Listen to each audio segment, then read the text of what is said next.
Si Pocholo ay nagreklamo sa isang health maintenance organization na tumangging bayaran ang kanyang expenses sa hospital.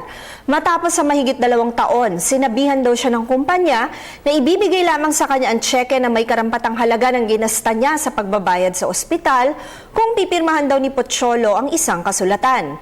Nagpirmahan daw sila ng release, waiver and quitclaim at ibinigay kay Pocholo ang tseke.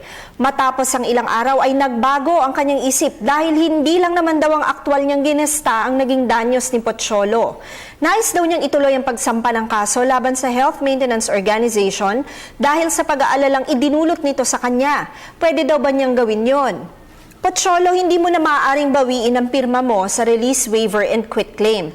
Ayon nga sa kaparehong kaso sa Supreme Court ng Goodrich Manufacturing Corporation versus Ativo, sinasabing hindi labag sa public policy ang pagpirma ng quitclaim, lalo pat wala namang naipakitang ang isang tao ay pinilit lamang at pinwersang pumirma dito.